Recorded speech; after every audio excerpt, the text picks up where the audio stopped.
you're passionate, and you got traction.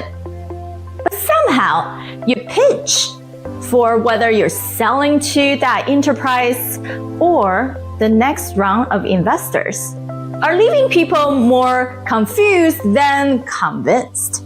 If investors are not biting, it's not about your product. It's how you're telling your story. Listen to today's episode and figure out how to fix that.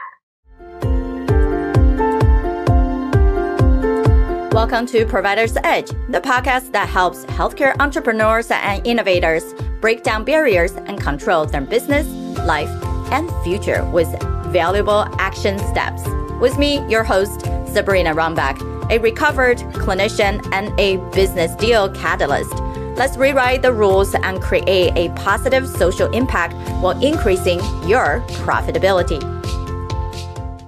Every single conference has its own excitement, and then we're here as Media Press to capture some of the most innovative solutions out there, the leaders who are dare to go against the box of what's already existing in the industry to make some waves out of there, and us who are in the communication side, the storytelling side, to make sure people actually understand what you're trying to tell them and what the true solution you're bringing in, and not just this jargon scientific way of how special you are. Because we all know every single solution is special, and at the same time, it also faces a certain set of mode that those people can truly become your champion and not just, you're great, that sounds great, but next.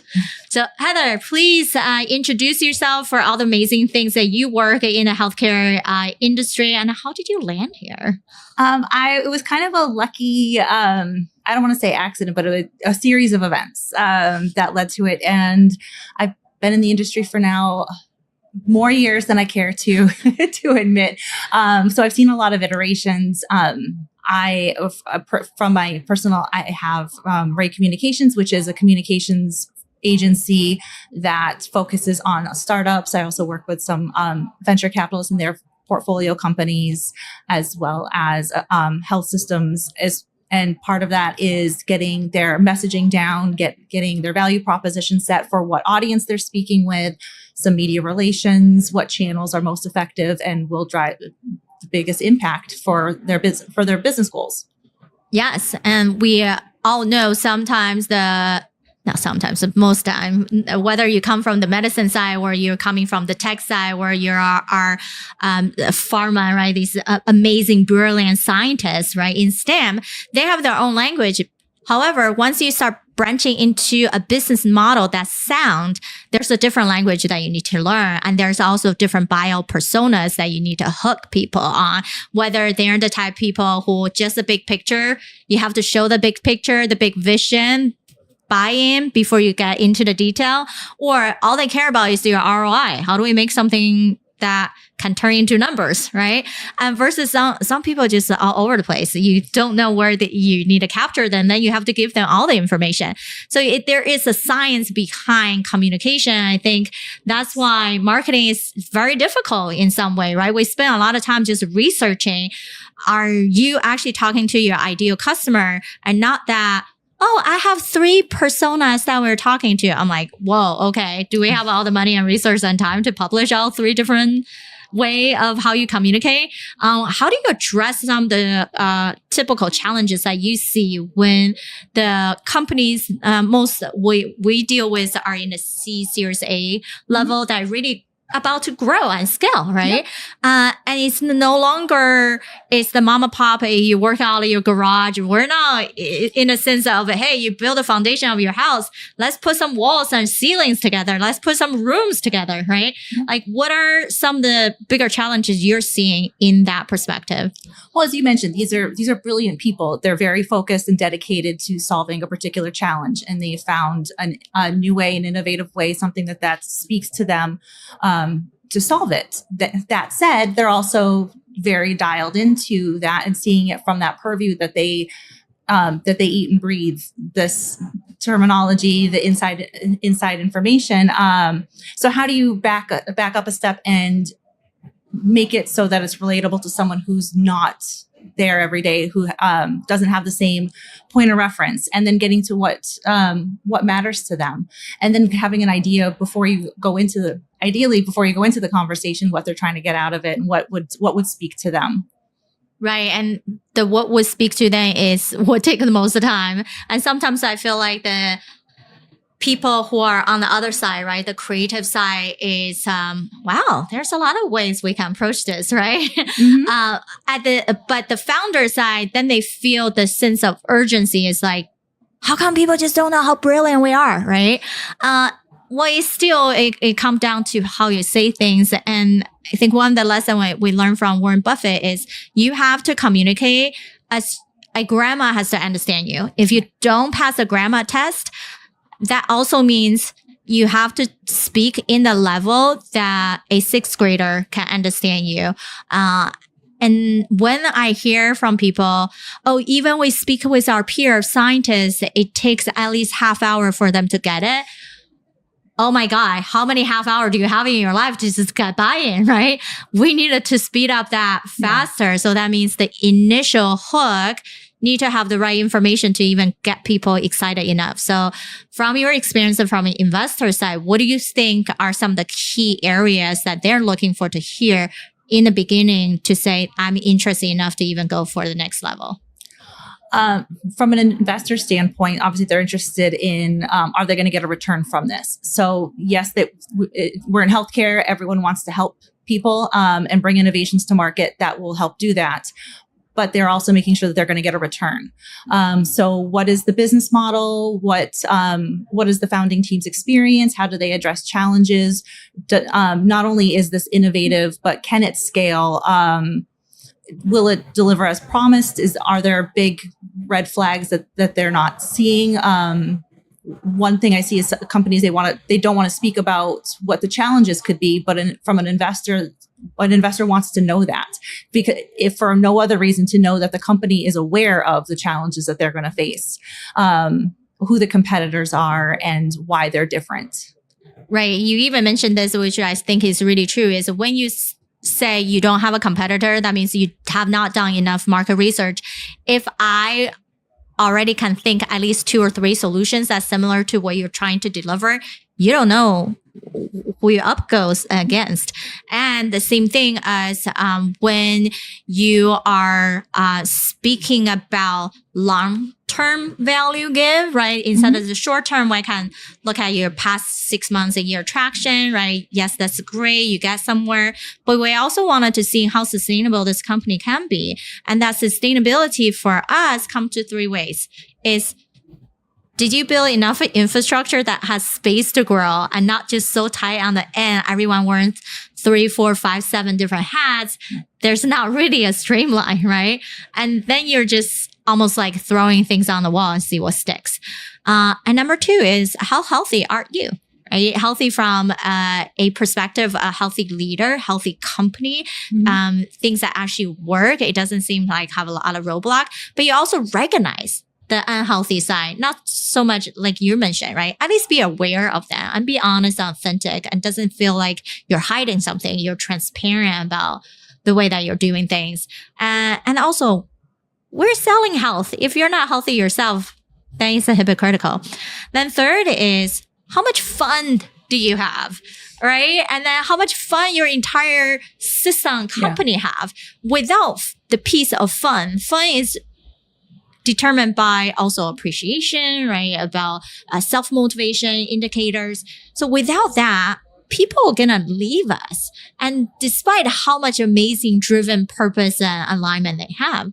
So we see that as when we are looking at investment, when the company you're thinking about growth, you have to think about these more of a holistic picture, not just the cookie cutter way of, I have a plan, I have this, I know the return. And if you don't know the basic things, you have to go back there first. But as you're continuing to move forward, we have to see more of a dynamic way, not just grind it out. Mm-hmm.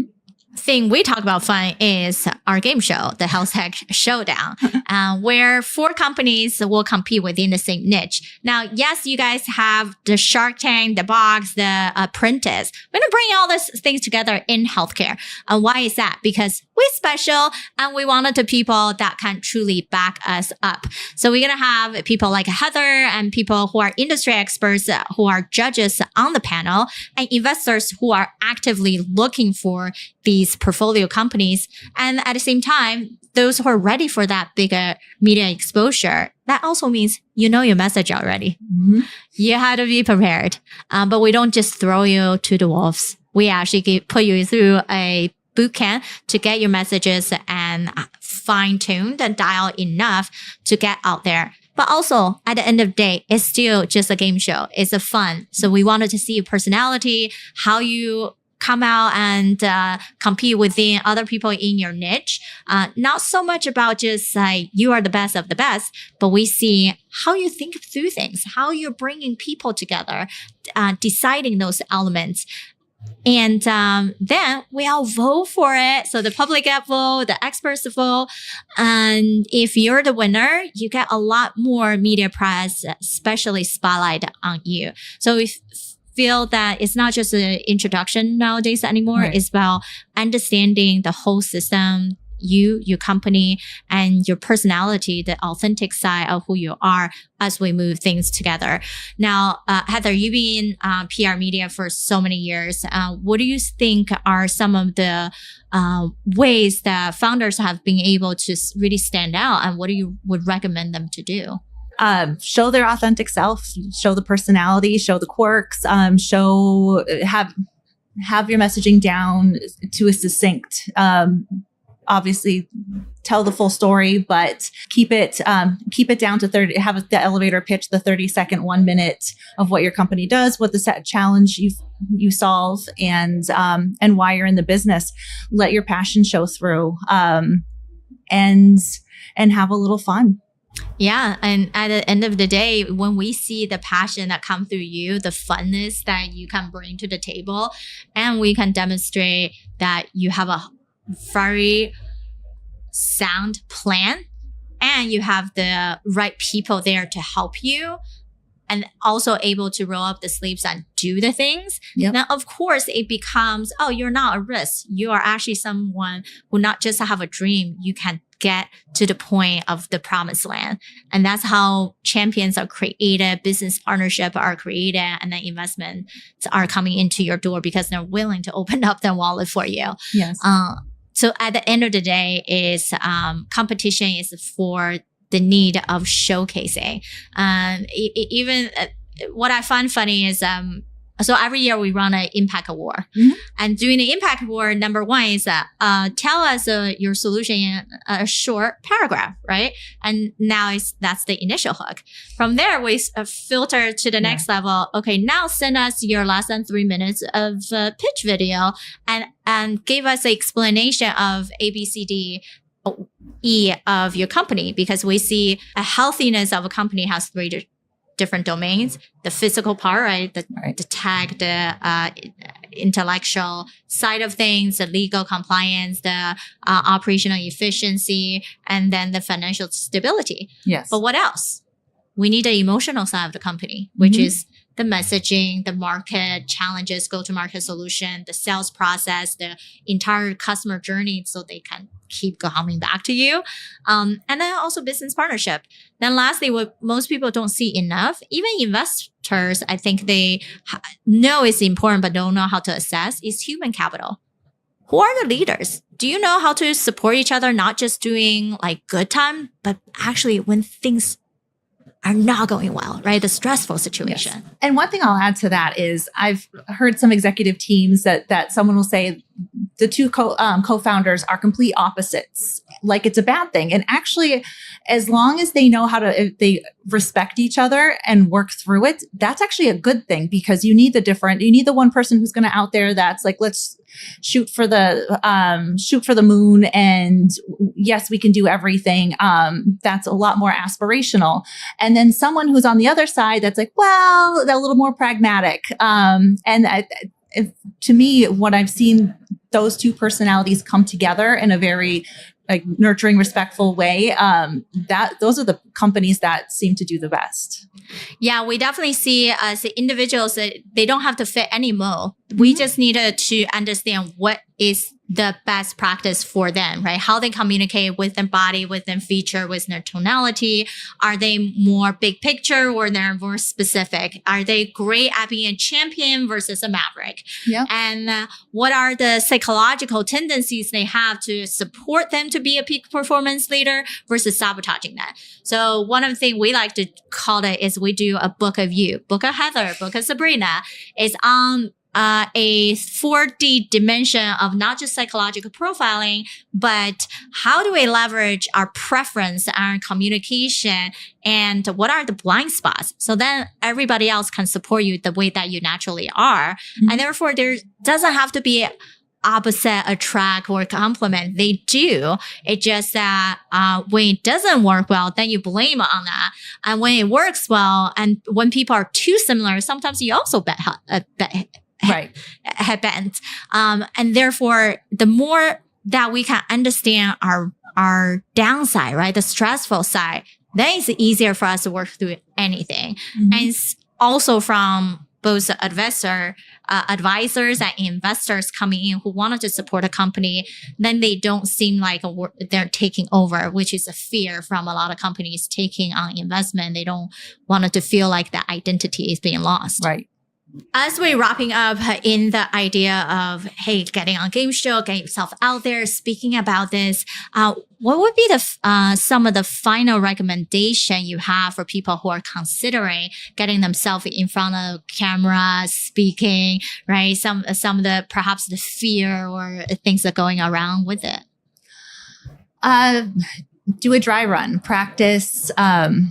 Whether it's with your team, with family, actually, especially to have it a variety of people, because then you'll get the reaction. And different audiences will have different questions and receive things differently. So you want to know how your messaging lands, and they'll give great recommendations. But yeah, just eye contact, just being authentic, and that goes a long way. Yes, understand how you communicate, number one, and then how other people enjoy their communication. And we know actually 50% of people are connectors, means they need the eye contact, they need a physical presence. Other 50%, they're very cerebral. The way to connect with them is you have to enlighten them with the message, with the thought, with these nuances to hook them attention. So train yourself. I think that at the end of the day is practice different way of saying things, a practice of how do we include different buyer personas into your presentation so you're able to cover everyone. And if you happen to have a one-on-one conversation, the more you can ask the right question, then you can get to what that person's preferred and feed it into that conversation, be that active listener as we can be. So many different ways that we can talk endless about it, but we're can't wait for you guys to, as innovators, to join us on the showdown, as leaders, to have on the panel, because we love to support you and put you as the right best person to support this industry. And then at the end of the day, it's all about how do we collaborate to accelerate together. So appreciate you, Heather, for joining us. Thank you very much.